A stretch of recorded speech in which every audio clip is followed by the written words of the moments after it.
Hello students, आज हम लोग पढ़ रहे हैं क्लास 9 से इंग्लिश सब्जेक्ट का लेसन 1 द जामुन ट्री। जामुन का पेड़। In the backyard of the house where Ricky, Jonak, Mompi and Tinki lived stood a lovely jamun tree. It was a tall and stately tree with dark green leaves and twirling branches that clawed into the sky. घर के पीछे आंगन में, जहाँ Ricky, जॉनक, मोनपी और टिंकी रहते थे, एक सुंदर जामुन का पेड़ था। Stood a lovely jamun tree. यह लंबा और गहरी हरी पत्तियों वाला तथा घुमावदार शाखाओं वाला, आसमान की ओर पंजे फैलाता एक शानदार पेड़ था। ट्वर्लिंग मतलब होता है घुमावदार। क्लाउड मतलब पंजा फैलाता हुआ। क्लाउड मतलब पंजा। The jamun tree was a source of joy to the children. They loved to climb its knotty, gnarled branches and play hide and seek among the foliage. The jamun tree was a source of joy to the children. जामुन का पेड़ बच्चों के लिए खुशी का एक खजाना था। They loved to climb its knotty, gnarled branches and play hide and seek among the foliage. वे इसके पेचदार लकड़ी की गांठदार शाखाओं पर चढ़ना तथा इसकी घनी पत्तियों पर, फॉलिज मीन्स होता है घनी पत्तियों पर, के बीच लुका छिपी का खेल खेलना पसंद करते थे। During the sweltering summer months, hot and tired after playing in the backyard, the children took rest under its welcome shade. तेज पसीना वाली गर्मियों के महीने के दौरान, during the sweltering summer months, sweltering मतलब होता है पसीना बहाने वाला, समर मतलब गर्मी का महीना, गर्मी, और मंथ्स मीन्स महीना, तो इसका मतलब हो गया पसीना बहाने वाला गर्मी का महीना जब आता था, तब वे लोग क्या करते थे? पिछवाड़े आंगन में खेलने के पश्चात गर्मी से थके हुए, तेज पसीना बहाने वाली गर्मी के महीने के दौरान पिछवाड़े आंगन में खेलने के पश्चात गर्मी से थके हुए बच्चे इसके rest under its welcome shade, मतलब बच्चे इसकी स्वागत करती, राहत पहुंचाती हुई छाया में आराम करते। जो जामुन पेड़ का छायादार जगह था, वहाँ पे बच्चे आराम करते थे। During summer to the fruits of the jamun tree ripened. ग्रीष्म काल में, समर मतलब ग्रीष्म ऋतु में ही जामुन के फल पकते थे। At first this appeared in tiny unripe green clusters which gradually swelled into juicy purple colored fruits. क्या बताया जा रहा है यहाँ पे कि पहले तो यह छोटे, टाइनी मतलब छोटे, बिना पके हरे गुच्छे, ग्रीन क्लस्टर मतलब हरे गुच्छों के रूप में दिखते, जो धीरे धीरे, ग्रेजुअली मतलब धीरे धीरे, स्वेल्ड मतलब फूल कर, बढ़कर, रसदार, ज्यूसी रसदार, पर्पल मतलब जामुनी, कलर्ड फ्रूट मतलब जामुनी रंग के फलों में बदल जाते हैं। The branches of the tree dropped with the weight of their luscious burden. इसका मतलब है कि पेड़ की शाखाएं, the branches of the tree, पेड़ की शाखाएं, ड्रॉप्ड मतलब झुक जाती हैं। Tree dropped with the weight of their luscious burden, मतलब लसियस मतलब होता है मीठी खुशबू। पेड़ की शाखाएं उन खुशबूदार फलों के भार के बोझ से, बर्डन मतलब बोझ से, झुक जाती थी। Their greatest joy was to eat the ripe jamuns while sitting on a long, sturdy branch of the tree. सबसे अधिक खुशी तब होती थी जब उसके मतलब जामुन के पेड़ के पके हुए जामुन को उसके लंबे कठोर शाखा पर बैठकर खाते थे। The tree bore so much fruit that children from the neighborhood dropped into and ate as many jamuns as they could. पेड़ इतना अधिक फल देते थे। The tree bore so much fruit, इतना अधिक फल देते थे कि पड़ोस में रहने वाले बच्चे भी फल को गिराते और जितना खा सकते उतना जामुन खाते थे। The backyard always resounded with the shrill cries of happy children. घर का पिछवाड़ा जो था, बैकयार्ड जो था, वह हमेशा खुशहाल बच्चों की तेज आवाज़, मतलब तीव्र, तेज, रिसाउंडेड मतलब गूंजना, विद द श्रिल मतलब तेज आवाज़, क्राइज मतलब तेज चिल्लाने की आवाज़ से हमेशा गूंजता रहता था। The syrupy sweetness of the jamun invited other visitors too. जामुन का जो मिठास था, सिरप जैसे जो मिठास था, सिरप मतलब हम कह सकते हैं शरबत जैसा, जामुन का मिठास दूसरे आगंतुकों, विजिटर्स मतलब आगंतुक, मेहमान को भी अपनी ओर आकर्षित या इनवाइट करती थी। A pair of squirrels who lived in a nearby bamboo grove came regularly to nibble at the fruits. Grove मतलब होता है कुंज या उपवन। तो जहाँ पे बैम्बू मतलब बांस का, जहाँ बहुत सारी ढेर सारी बांस होती है उसे कहेंगे हम बांस का कुंज या उपवन। तो जो pair of squirrels, a pair of squirrels मतलब एक गिलहरी का जोड़ा कहाँ रहती थी? बैम्बू ग्रूव में, बांस के झुंड में रहती थी। Came regularly to nibble at the fruits, वे रेगुलरली मतलब हमेशा, प्रायः नियमित रूप से फलों को कुतरने के लिए आती थी। Scores of beautiful blue bottles flitted around the tree, settling every now and then to drink nectar from the fruits. Blue bottles means होता है नीली मधुमक्खियाँ। बीसियों सुंदर, बहुत सुंदर सुंदर नीली मधुमक्खियों का जो समूह था, वे क्या करते थे? पेड़ के चारों ओर फुदकती, इधर उधर बैठती तथा फलों के रस का अमृतपान करती थी। अमृत, नेक्टर मतलब अमृत होता है, drink nectar from the fruits, फलों के रस का अमृत पान यानी कि उसे पीती थी, चूसती थी। Honey bees who seemed to be forever busy filled the air with their urgent buzzing. Honey bees मतलब मधुमक्खियाँ, जो हमेशा कैसी लगती थी? फॉर एवर बिजी मतलब व्यस्त दिखाई पड़ती थी। Field the air with their urgent buzzing मतलब पूरे वातावरण को, फील्ड द एयर मतलब पूरे वातावरण को अपनी भिनभिनाहट, अपनी ध्वनि से, बस की ध्वनि से गुंजित कर देती थी। Ants arrive in great numbers marching in straight line to carry off the fruits which had fallen on to the ground. चींटियाँ बड़ी संख्या में जमीन पर गिरे फलों को ले जाने एक कतार में आती थी। The children would spend hours watching the ants. They marveled at the discipline with which these hardy little creatures toiled, carrying loads many times their own weight.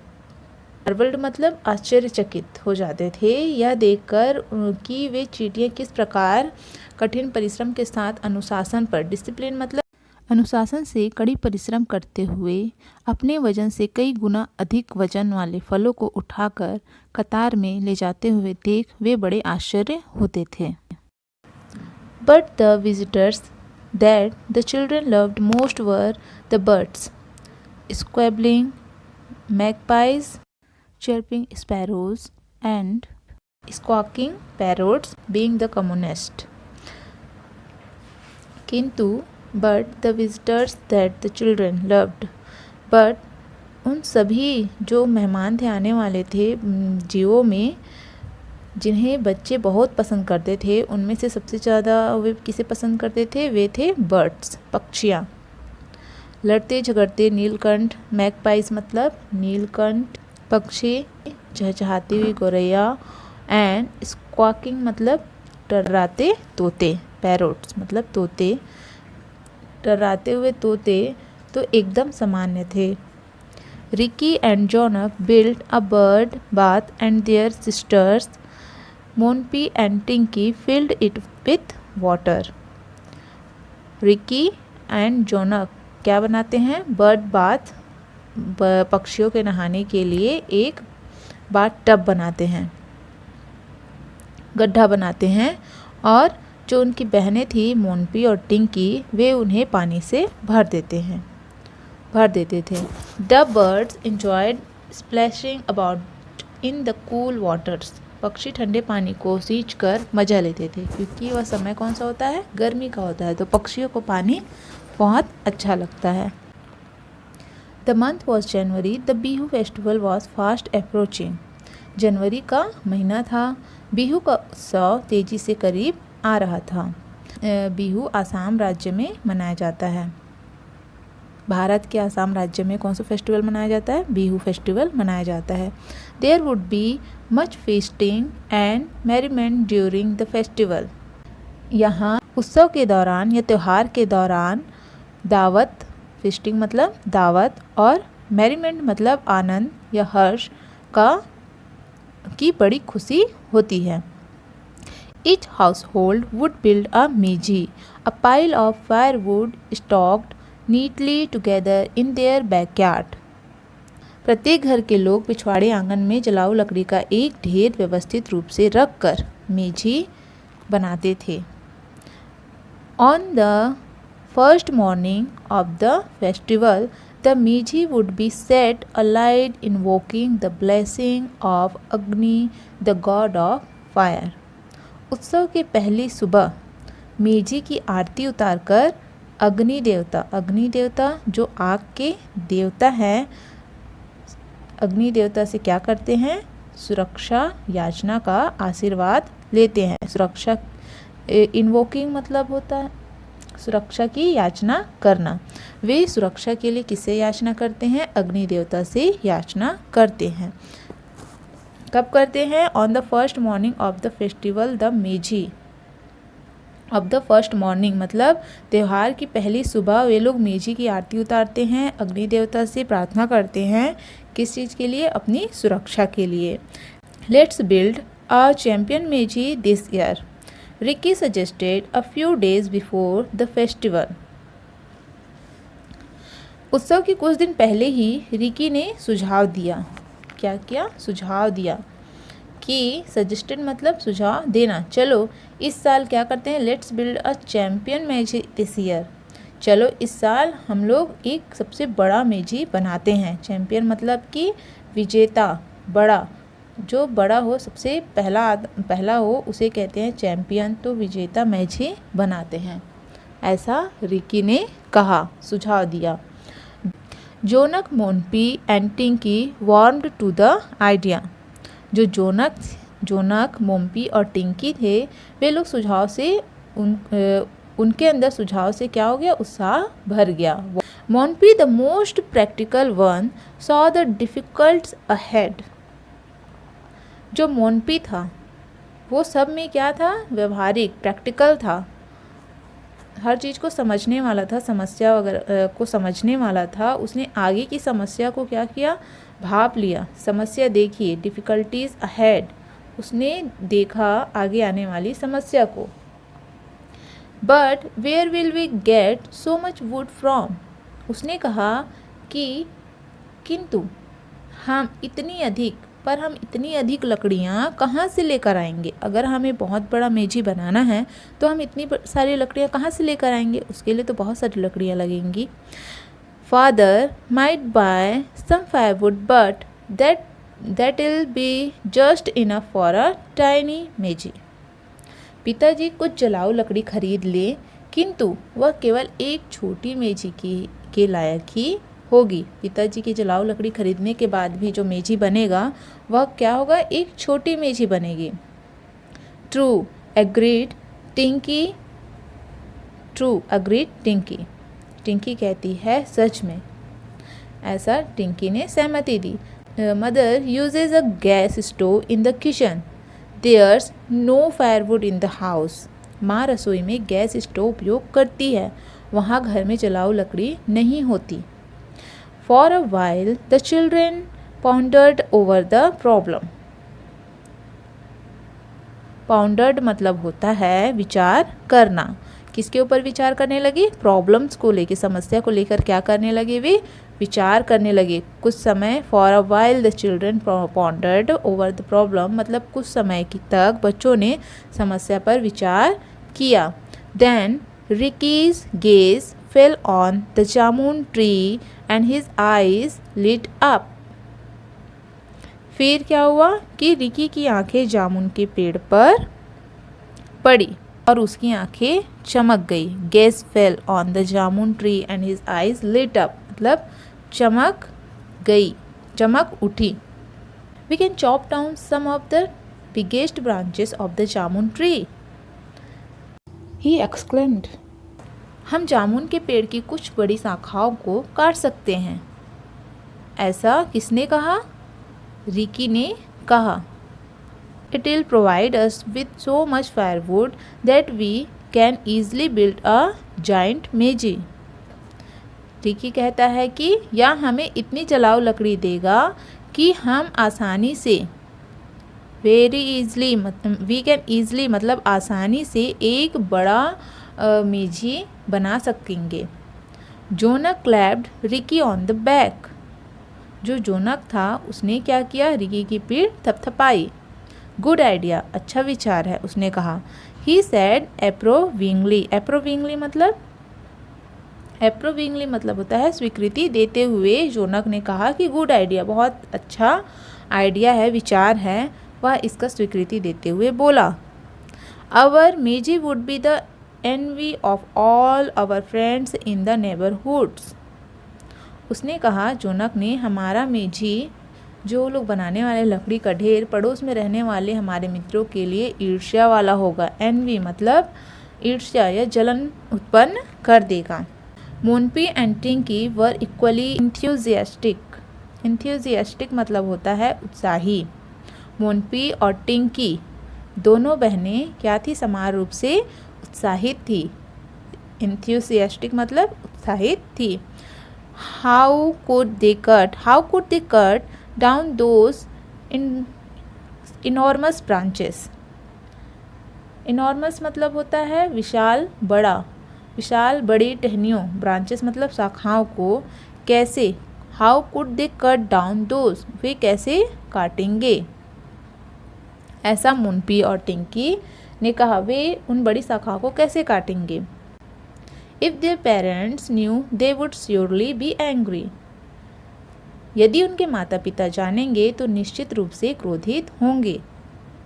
And even if they were 4 of them, और यद्यपि वे केवल कितने थे? 4 थे।